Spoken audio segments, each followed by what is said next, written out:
So good evening, everybody. Thank you for joining us this evening. We'll give it a few more minutes before we get started. Pierre-Yves is waiting to join us. The first part of the evening will be a talk by Pierre-Yves. And so if everybody can be on mute while that happens, it'll just keep things, avoid any distraction.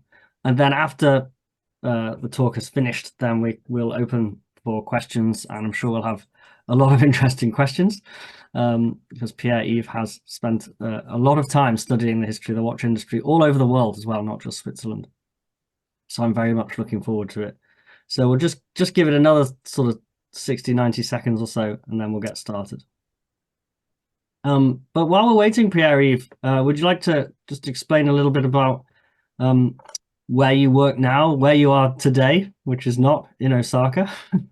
Yes, exactly. Yeah.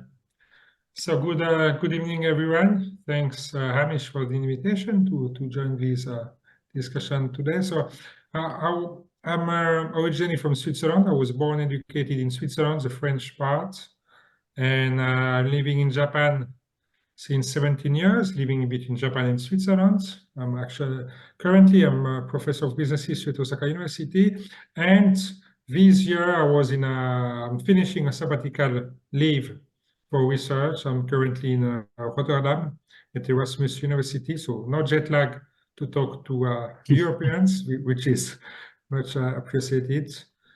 And that's it. I think I will present just when we start the seminar my why and how I have explored the watch industry. So I'm not a technician.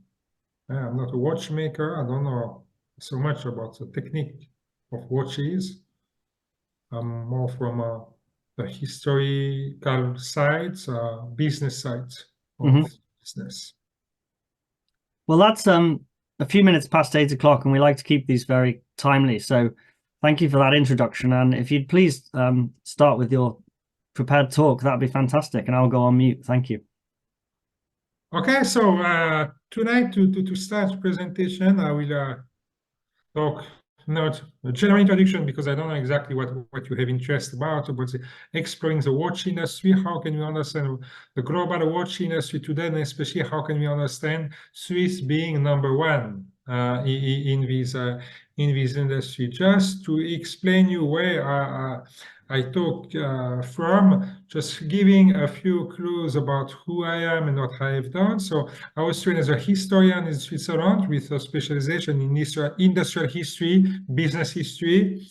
And in English, I published my first book in 2011, History of the Swiss Watch Industry. It's just a general overview of how the Swiss watch industry was created, founded in the 18th century, and evolved until today. It was just synthesis for a large public. Actually, I wrote this book for myself first because I wanted to understand how it worked. And then the last 20 years were not so much covered in detail in this book, and I have focused, and it was my next work, on Swatch Group. So the book was published in 2014, A Business History of the Swatch Group, when this company was at its peak, when it was really the uncontested number one in the world, and I explored how it was possible, linked to the luxury strategies, the comeback of Switzerland against the Japanese, new brand management, etc. Then next step was to explore not only Switzerland, but to put Switzerland in a global context. In my recent book, A Business of Time, published in 2022, a soft cover of very much affordable will be published this summer. And I explain how Switzerland was developed, how the Swiss watch industry developed in this global context, discusses the competition with the UK, the US, Japan, China, etc. And then more recently, I still work and still have interest about watch industry, but I have enlarged the scope of my interest to luxury fashion, because the Swiss watch industry can be understood today as a fashion accessory, as a luxury fashion accessory. So it's important to understand the dynamics of the luxury industry with LVMH and others, because it's a framework, the context in which Swiss watch industry is growing since 20 years, and this is my most recent book. So this is who I am and what kind of interest I had up till today. To start my talk tonight, just let's have a look at just a few very simple statistics to discuss how this industry development is today. I use a general statistic of the Swiss Federation of the watch industry, looking at the global scape during the last 2 years, 21-22, for which we have data. So you can see if we look at value, the value of global exports, Switzerland is uncontested #1. Number 2 is Hong Kong, but Hong Kong includes lots of re-export of Swiss watches. So it's basically Switzerland in value dominate totally world market. But if you look in volume, million of units, you can see China is #1 with more than 500 million units, and Switzerland is only #4 with 15 million units. So the result is that the average price of exported watches is much higher in Switzerland, more than $1,500, while China is only $4. So Switzerland is very specific in this global context. Then, if we think about this situation, the big question is to understand why is Switzerland #1 and why Switzerland was able to keep in a long-term perspective its position as a global leader. So to simplify my talk for tonight, I divide the general history in 2 big periods with 2 different paradigms of the global watch industry. So first paradigm is a paradigm of the watchmaking industry from the late 18th century until the 1980s. For about 200 years, the watch industry was based on the same principles. Companies and watchmakers had the same objective, precision and low price. If you had a high precision watch for a low price, you would be #1 in the world, because a watch was a useful instrument which tells you the time. So telling the right time was important to use a watch, and being able to sell it to a large number of people was also important. So this was a driver of this industry for a very long-term perspective. Then based on that, we can see different national dynamics, because the Swiss were not the only one to make watches. If we look by country, we have during these 200 years 3 major models. So first is a British model, but we could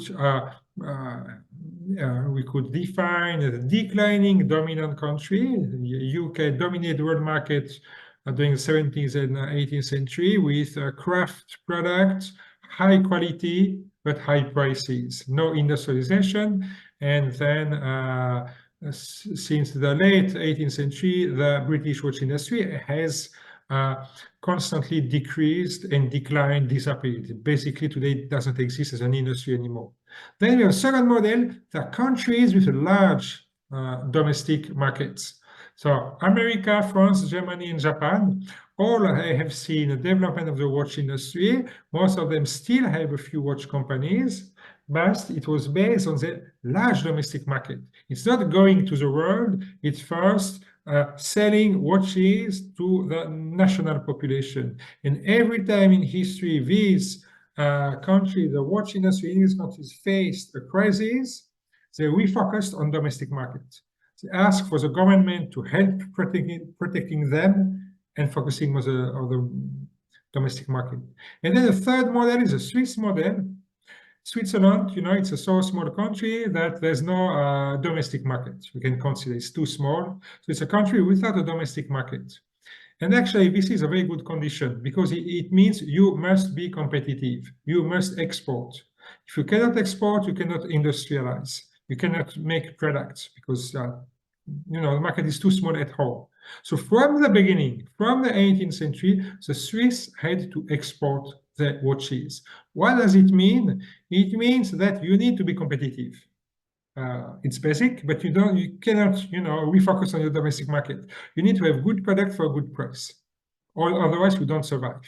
And second, you need also to adapt to various local demands, because the idea is to go everywhere in the world, but everywhere is a foreign country. So everywhere you must listen to consumers and adapt to them.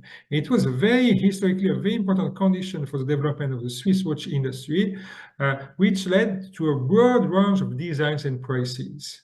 I just took just a few examples here to show you how Swiss watchmakers were giving attention to local demands, looking at designs. For example, we have watches for Turkey with a kind of Turkish design of the dial. For China, it was a specific decoration of the movement because Chinese like it. But it means you need to listen to these consumers to be able to answer the demands. And then it's not only a problem of design, it's also a problem of price. The Roscoe watch, which was a simple, basic, and very cheap watch for working classes, was developed in Switzerland because it was a market to which we needed to offer a product. And finally, the wristwatch was not really, we don't know where it was really invented. This is not important. What is important is where it became a major product. It's in Switzerland because it's a start of fashion watches, because you don't hide the watch, you show it. It's a watch for women, so it's an invention of the new market, it's a ladies' watch, etc., etc.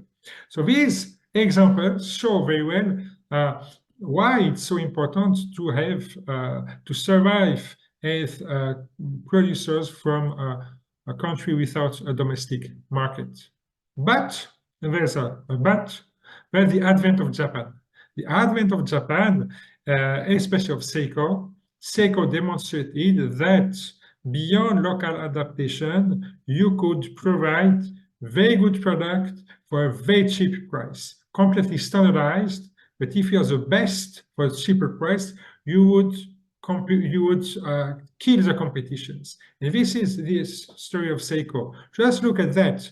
I took the three largest watch companies in Japan, Switzerland, and the US between 1920 and 1970, and to see the evolution of these companies from the 20s until the late 60s. Waltham Watch, the American company, was still #1 in the 20s, but it nearly disappeared because they lost the shift to wristwatches very late because of the domestic protected market. So they stick to pocket watches for too long time, and they were unable after to come back. Then we have Omega and Seiko on the 20s, 30s, early 30s, about similar, but Seiko is already world #1 in the 30s. And what saved the Swiss for a while is World War II, because Seiko stopped making watches to make armaments. But in the 50s, we cannot observe very well, but Omega is growing very fast, the Swiss largest company. But look at Seiko, it's completely impressive. And these data include only mechanical watches. There's not a single quartz watch. So it's not because of the quartz watch that Seiko has become #1. It's a complete myth. It's because of high quality, low price mechanical watches. This made Seiko #1. See in the 30s, with these pictures of Seiko workshops. It shows very well mass production with all these workers, very in a disciplined environment, making watches. It could be in Switzerland, but in Switzerland there was not so big companies at that time. And just two figures to show how Japan developed very fast in the world. I take the American market between 65 and 85, which was the largest of the world. It was like China today. You must have to sell in America during this period. The most important. So Swiss dominated. It's a logarithmic scale, but you can see the Swiss had only a very small increase of the volume, of the value of the watches, and Japan catch up very fast and establish #1 in the US on the most important market. And then we need to say a few words about the quartz watch, because the quartz watch changed the rules of the game, because the quartz watch basically provided precision nearly for free from everyone. Being able to make a precise watch was soon not a point anymore, because the quartz movement was so cheap that anyone can make a very precise watch. The point after the 80s was to be able to sell the watch, not to make it. But when we talk about quartz, we can see here very well between 1970 and 1985, the national production of watches in Japan, according to the type of technology, we can see that even if we have a very fast increase of quartz watches from the late 70s, it doesn't mean that mechanical watches disappeared. No, they stagnated, but they're still here. And since 78, 79, sorry, there are more Japanese quartz watches than mechanical watches. And then it led to Japan becoming #1 because they were able to mass produce these watches, so to sell them very cheap. And summarized by this advertisement of Seiko that I like a lot. It shows it's not the Japanese we know today. It's not like kind of Japanese very proud of their achievements, kind of arrogant on world markets, showing the technology itself, because this was the core of Seiko, declaring that Seiko quartz is changing the world standard for accuracy. And this sentence is excellent. Someday all watches will be made this way. So now it's a new watch for everybody. And the Swiss replied with a new advertisement, something completely different. It's the advertisement of Blancpain in the early 80s when the company was refunded. Since 1735, there has never been a quartz Blancpain watch, and there never will be. So it's, coming back against Japanese technology with a story of tradition, heritage, and mechanical watches. And this leads to the second period in a very long-term perspective, the second paradigm, which is the paradigm of the luxury industry. Since the 1980s until today, the point is not to make a precise watch for cheap price. Everybody can do it because the Chinese are providing cheap movements for less than $1 or even 10 cents to anyone. The point is to sell a watch. And to sell a watch, the watch is no more a product which tells you the time. It's a product which embodies a narrative. It embodies a heritage, values, message. When you buy a Swiss watch, you don't buy a product, you buy a cultural value. You buy an image, you buy something intangible, you buy a story. And these are two main, if I simplify due to the lack of time, but two main ways to add values in the Swiss watch industry, especially in the 80s and 90s. First is Rolex, which is exceptional. It has always had its own way. The Rolex way is to use the watch as an expression of a status symbol. The Rolex is an excellent watch for excellent people. It's social achievement, it's social success. If you are a successful businessman and then businesswoman later, you show your achievement through wearing a Rolex.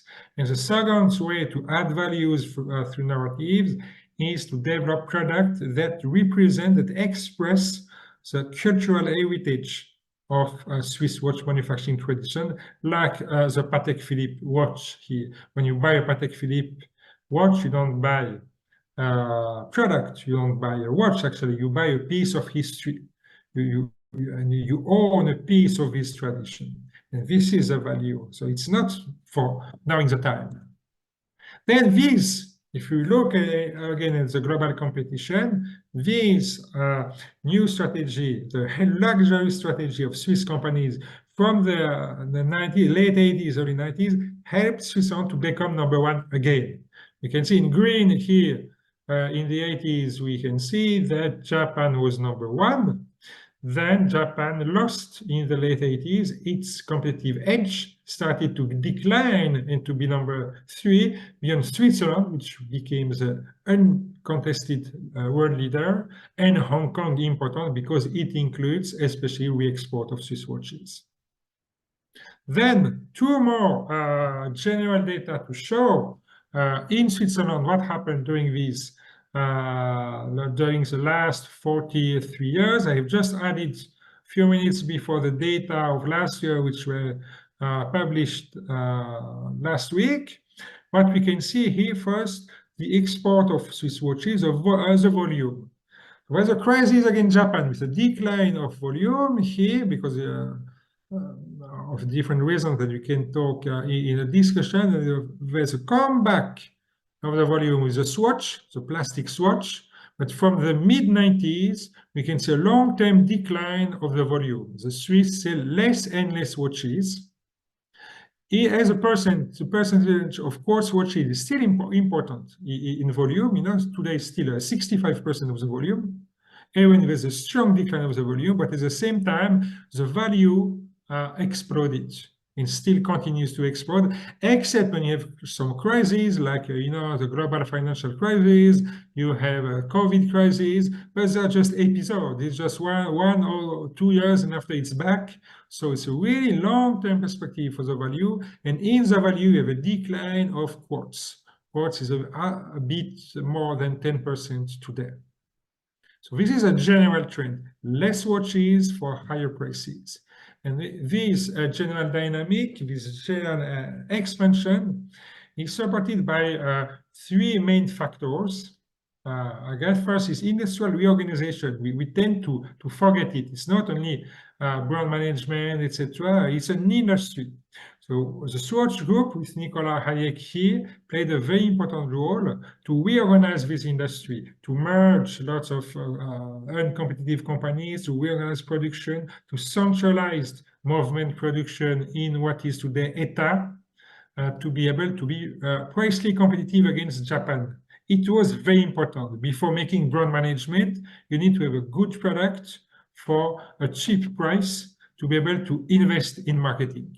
So this is important, and we tend to forget it too much today.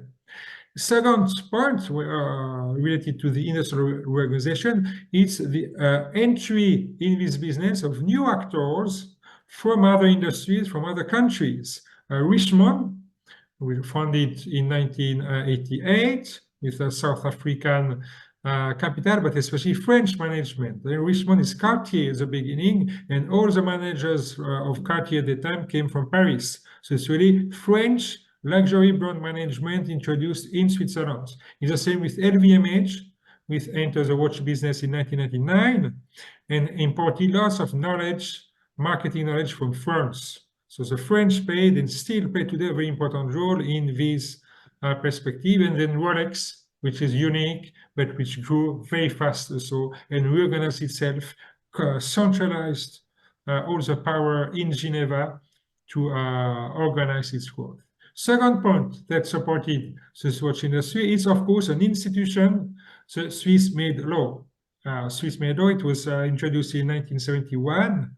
And in Switzerland, we are always very flexible, pragmatic. And this law represents really the Swiss spirit, because it doesn't say that you must do everything in Switzerland to be a Swiss-made watch. It would have been too costly in 1971 when the Japanese were becoming #1. So it was a flexible law that allowed to transfer some activities abroad, what we call external parts, the case, the strap, the dial. It was transferred to Asia massively, to Thailand, to China, where it still is massively today. And Swiss companies had to focus on the movement. This law says that at the time, more than half of the value of the movement must have been in Switzerland to be a Swiss watch. Today it's 60%. But with the power of the Swiss franc, if you just make one screw in Switzerland, you have many chances that it's more expensive than all the rest of the movement. But there's no data that is too sensitive to see some companies disclosing any information about that. And the third point, which is very important when you use industry, the creativity of independent enterprises and creators allows the watch industry to always reinvent itself.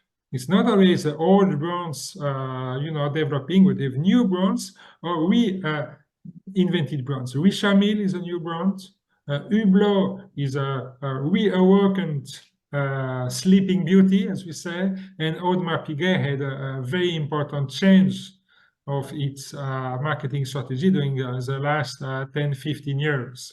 So these 3 points, so industry, institutions, and creativity, are the basis of the growth. And I finish with the new challenges because, it seems that the Swiss watch industry today is unbeatable and forever will be number one. But I can see 2 main challenges and threats.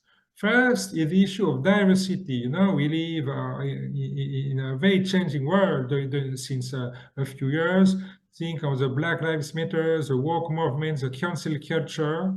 It's a very big risk, not only for the Swiss watch industry, but the European luxury industry, which is too white, too European, too Swiss. You must become really global and integrate diversity. And this is one of the reasons of the big success of Audemars Piguet on the world market, especially in the US, understanding the need to be less Swiss and more global, integrating, here with Jay-Z, which was a very important partner of the brand, Black American from streetwear, rap, all this culture which was underlooked for a long time is very important. You need to partner with this part of the population to be less Swiss, more global, and more 21st century in some extent. First important challenge, and that's maybe something that Swatch Group does not understand properly. And the second point is a Chinese nationalist, because it's the largest market. They shop also outside of the country. They really, all the industry rely on China. But what is going to happen in this country, nobody knows. But new generations being more and more nationalist. And you have some companies, Chinese companies, that try to catch this nationalist feeling, to answer it through product, very similar to the Swiss. We have here Fita, which, it could be Omega in China, but it's Fita working. It's a Chinese space watch working with the Chinese Space Agency, which has also a very good narrative for Chinese people, showing that we will conquer, the space, etc. And this is also a second challenge.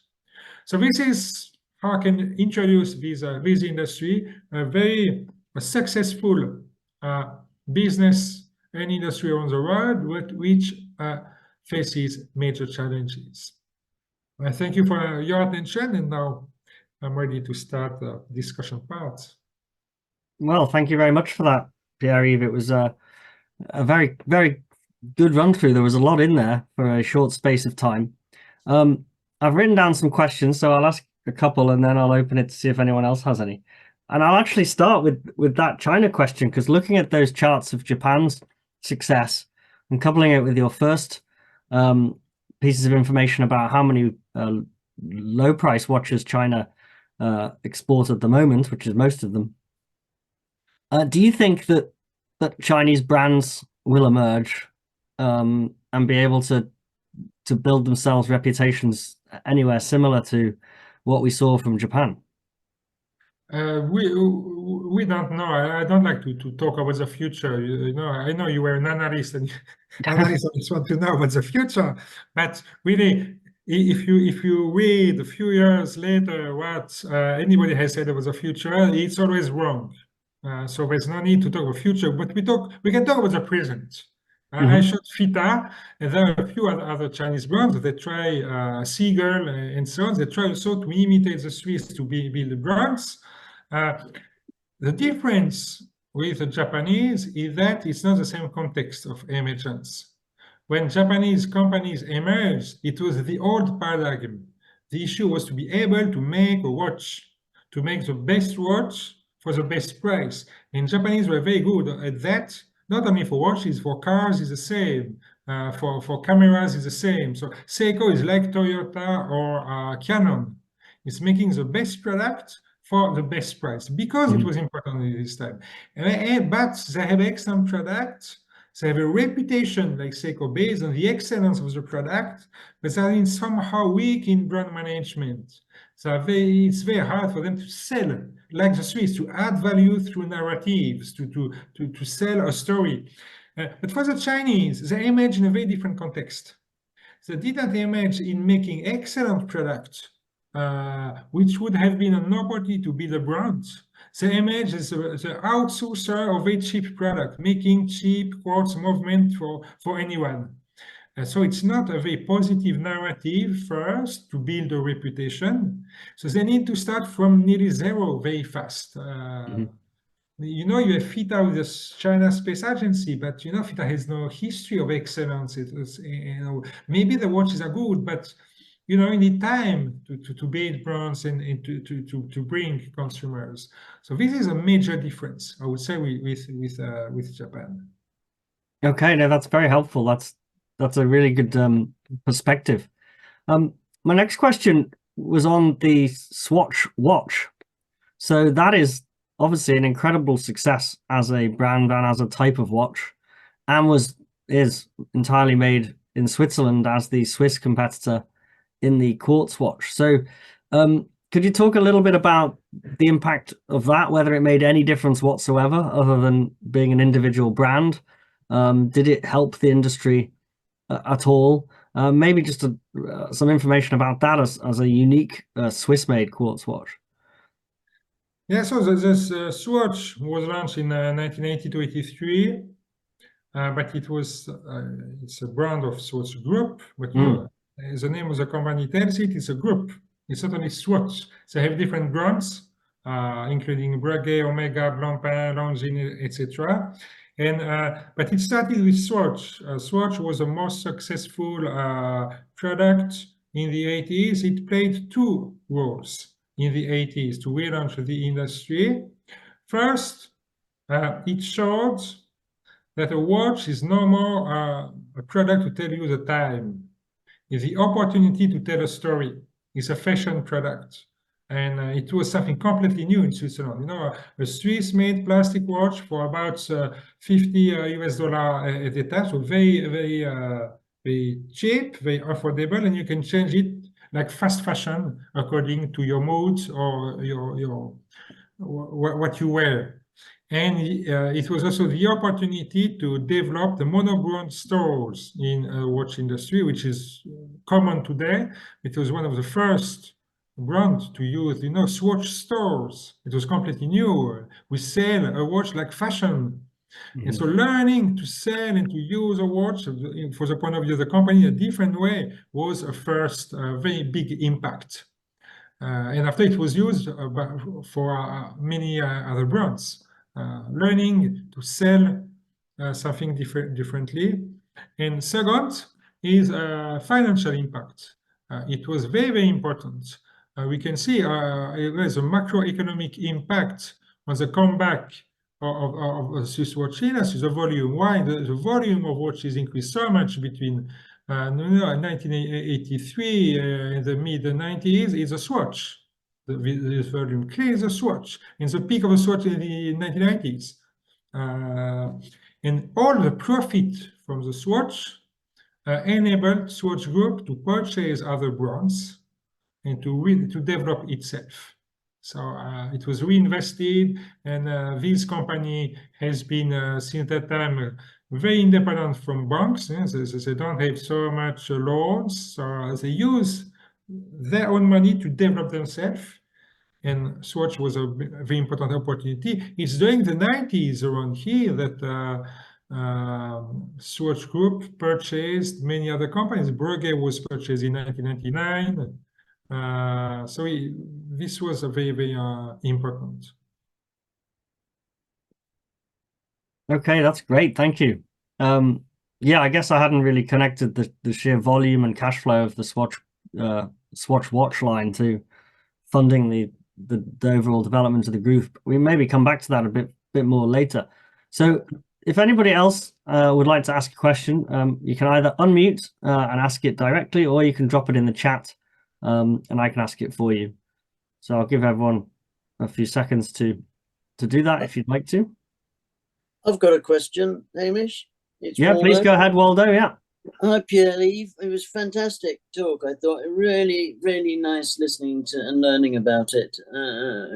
I noticed on the first slide that you had, I was surprised that Germany sat so just above Switzerland. And what in that second bit there, does Germany have an equivalent sort of watch influence as Switzerland does? Yes. If you look in value, it's not among the 5 most important. So it's basically volume. There are 2 kinds of German watches. First, are the very longer in zone and gratuite, etc. Very pricey and luxury brands, which belong to Swiss companies and to Richemont and Swatch Group, but it's not that in volume. The volume of luxury companies, German luxury companies, is too small. But I can see, I imagine 2 things: is lots of new brands, new German brands, very, very cheap, cheap German design companies, or it can be also we export of for the European market. This is how I can explain that. We would need to look at the import statistics of watches in Germany, from China, or I don't know, Fossil, or how Fossil had lots of Chinese-made watches. I don't know how they export to Europe, for example, maybe through Germany. I suspect something like that, because the price is not so low. It's close to American watches, so it like cheap fashion watches. Okay. I guess we export. Thank you, Pierre. And just one last question, if I may, Hamish, just around what you were talking about originally, around the Chinese influence on it, because some of their narrative has been the story of taking Swiss movements and making them their own, with the Venus movement, which is Seagull, really, is the Seagull movement, and it's been really successful on the back of some of that. Yeah, because there's no more patent protection for this movement, because there was developed a long time ago, and it's not only Seagull, but even in Switzerland. At some point, everybody copied the ETA movement, just make a small arrangement. And the ETA movement is really the basis of nearly the global mechanical watch industry, except Seiko. Seiko has always, it's not always, but since more than 50, 60 years, they have their own mechanical movements developed internally. Okay. But China is not an exception. Yeah. No, I'm a big fan of Chronoswiss, and they use any car movements, which are from the Swiss, from the 60s sometimes. Yeah, exactly. Okay, thanks, Waldo. If you haven't got any more questions, there's one in the chat. Sorry, I'll let Vrata's question go first. Yeah, so Vrata has asked Pierre-Yves, have we seen any impact of smartwatches on the global luxury watch market? Depends how you define luxury. Okay. On the global watch market, there is, of course, an important impact.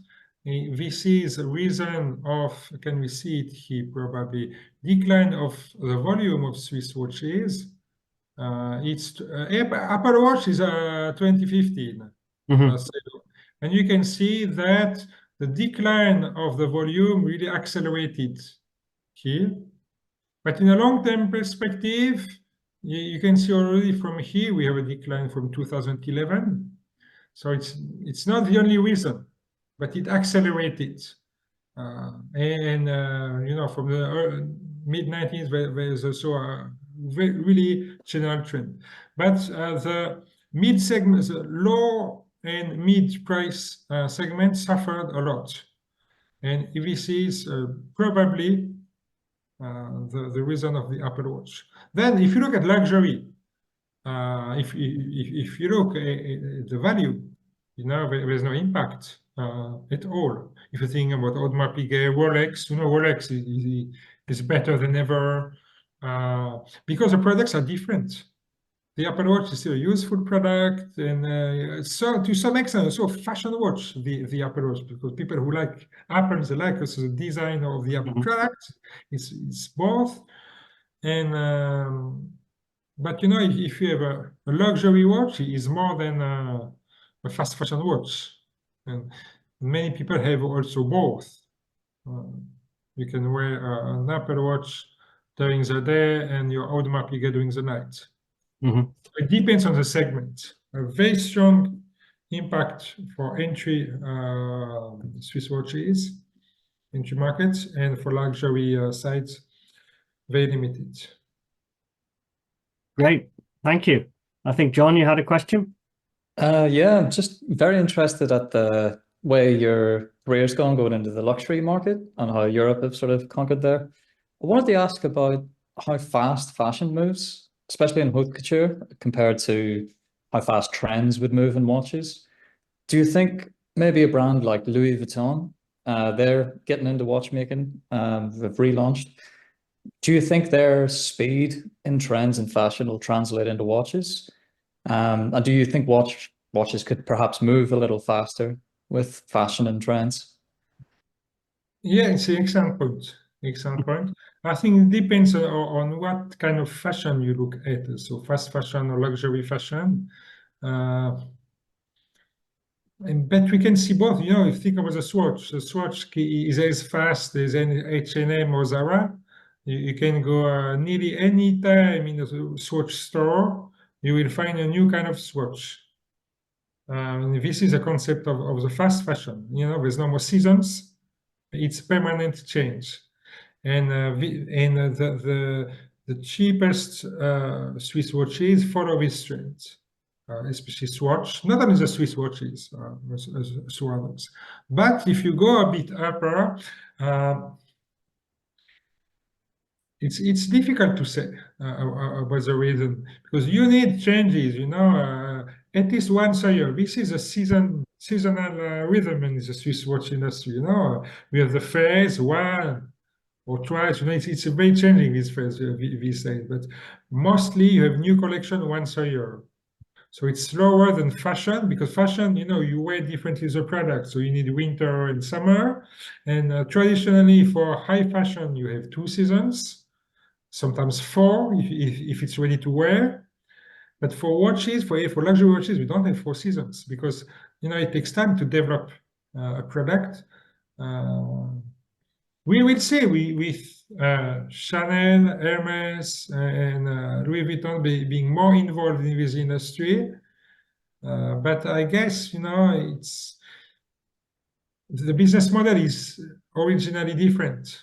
So you need but anything can happen with Louis Vuitton being so ambitious in the watch business, with all the financial means they have. They can invest massively, and they have, you know, the capacity to change, I think, something in the industry.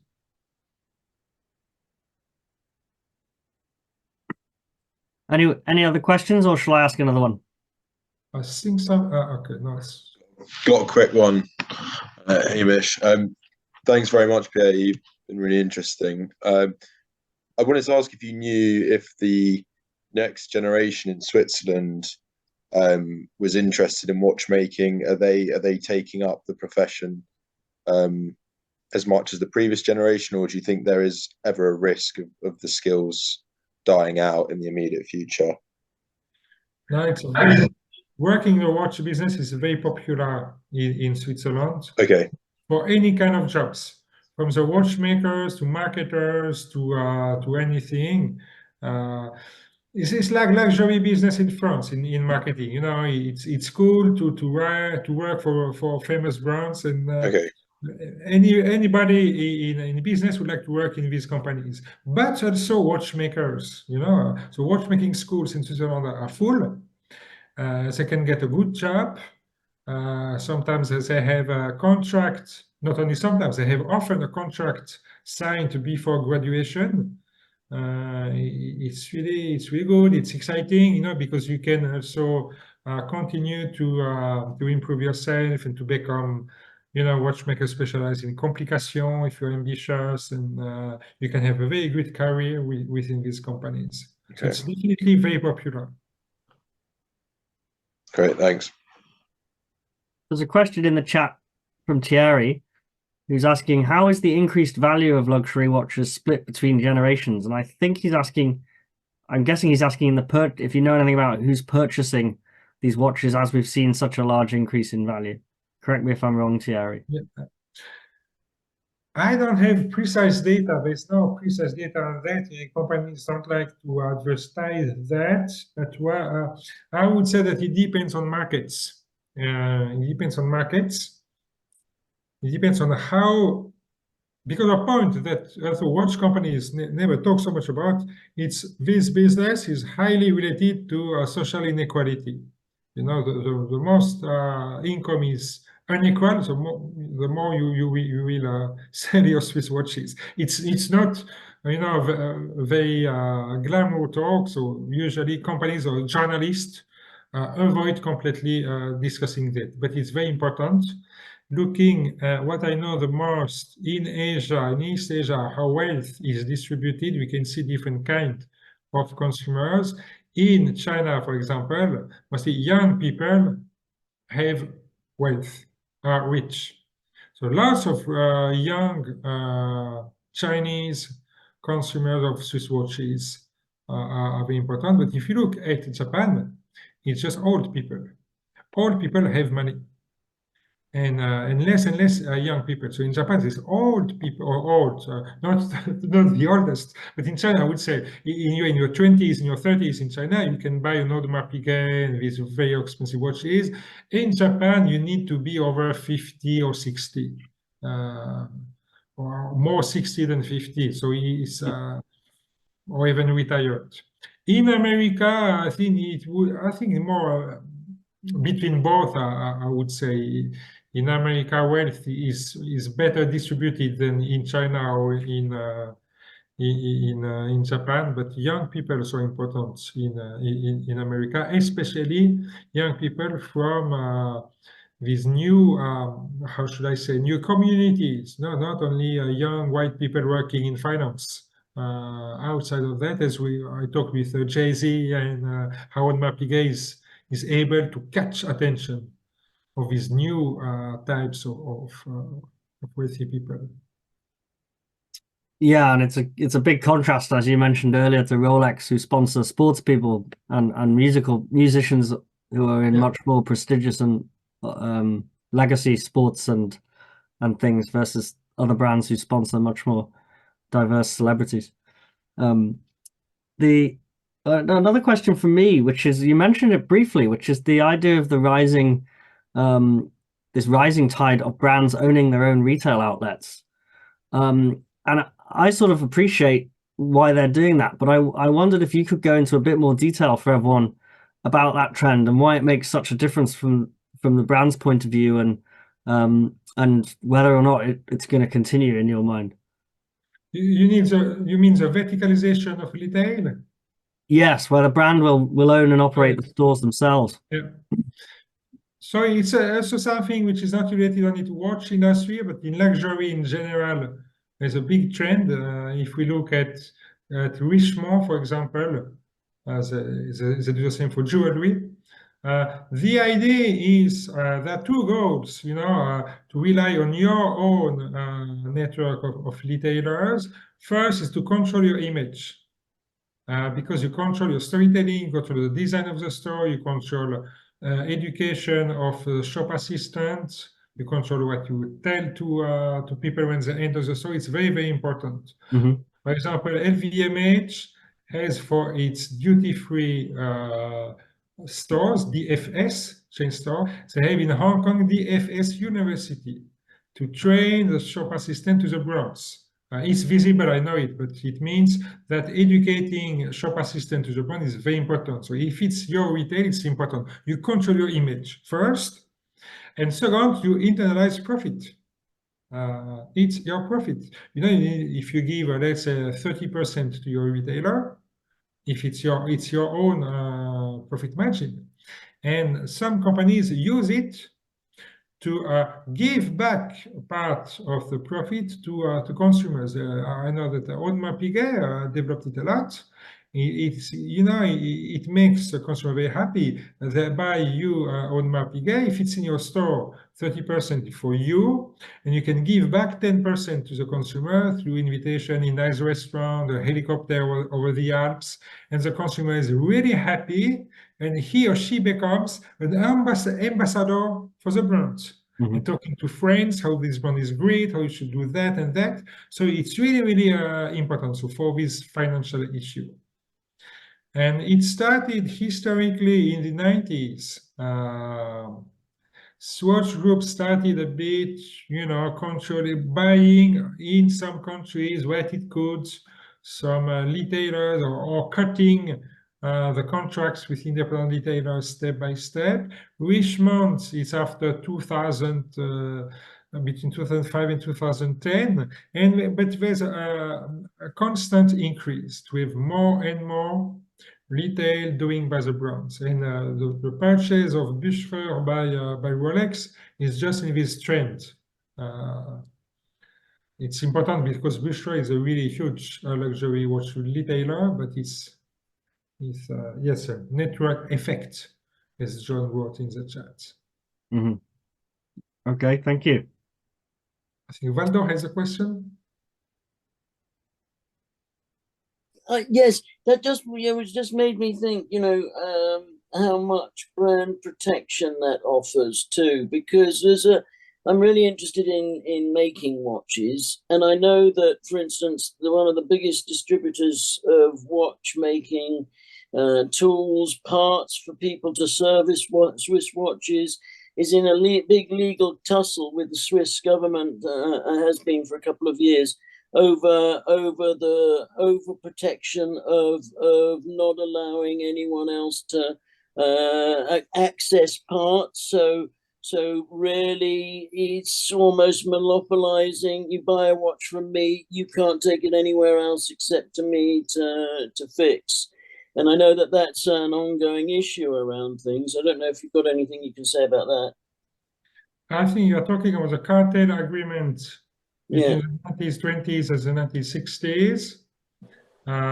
It was during, within global competition in Switzerland, there were lots of hundreds and hundreds of small independent firms.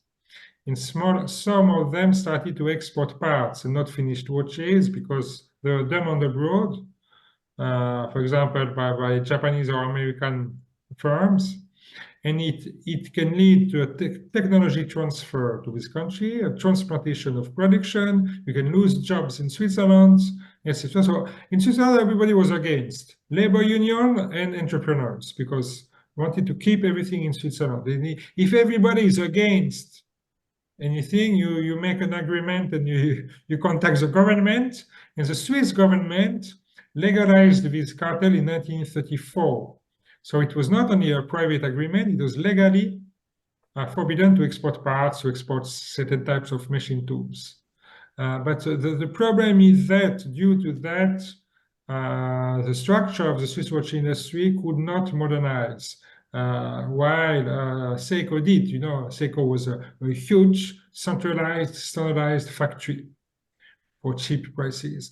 It was not possible to transfer abroad some unit of production, etc. So lots of Swiss big watch manufacturers, not the component, what is today Omega or Longines, these big brands, they wanted to get rid of the cartel in the 60s, they wanted to be in a free world, to transfer if they wanted parts abroad, etc. And that's why in 65, this cartel agreement was finished. But it led to a few years later in 71 to Swiss made law to limit the transfer abroad. And then there's a new monopoly, a current monopoly, is legacy of that is that during this cartel, actually there's one single company making calibers and ébauche for everyone. It was ébauche SI, which is ETA today. It was a legal monopoly to mass produce ébauche, to have a cheap ébauche for everyone. And during the watch crisis in the early 80s, this company was nearly bankrupted, and it became a part of Swatch Group. But it was not a strategy of Swatch Group to have a monopoly. It was just because it was necessary to have this movement-making company, ETA. And ETA, actually, during the 80s, ETA was still selling lots of movements to everyone in the Swiss watch industry, really to everyone, because it was its business. And because at the time, except the Swatch Group didn't sell so many finished watches. It really made money selling movements. But after 2000, after buying the brands, buying many brands, relaunching Omega, Hayek understood that what makes money is not selling movements, it's selling finished watches. And he's not the only one to understand that. That's why LVMH arrived in 1999. That's why also Richemont purchased lots of brands around 2000. All the big business, not the smaller independent companies, but the big business arrived with using Swatch Group movements to sell actually watches. I remember in 1999, I worked for a few months in Vacheron Constantin. At the time, we had only a Bosch movement. The price was we purchased for about 100 Swiss francs an Bosch movement, and sold watches for thousands and thousands. If you're Swatch Group, you cannot accept that, and that's why Swatch Group decided step by step after 2005 or 6 to stop selling movements and parts to competitors. What we can understand, Volkswagen is not selling engine to Toyota. It's similar, but due to the anti-monopoly law in Switzerland, there was lots of arrangement. It was a gradual decrease of the sales. I think it's nearly finished today. But there's the two parts of the story, the legal monopoly and the private monopoly. But the private monopoly is not one day Nicolas Hayek with the idea to control the watch industry. It was a kind of inherited monopoly. I see. Thank you, Pierre-Yves. Okay, well, thank you very much, Pierre. We keep these very timely. I'm sure we would have more questions, and maybe you can come back again in future, especially after your work on the broader luxury market is published or finished, and we can ask some broader questions as well. I'm sure people would have many questions about that.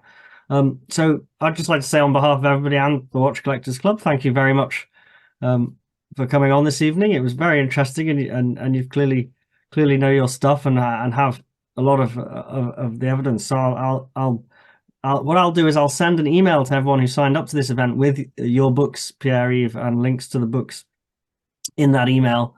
And then they can make sure they keep an eye on what you're doing in future as well. So thanks again. So thanks for the invitation, Hamish, and thanks everyone for having joined and discussed tonight. No problem. Enjoy the rest of your evening, everybody, and I'll see you at an event soon.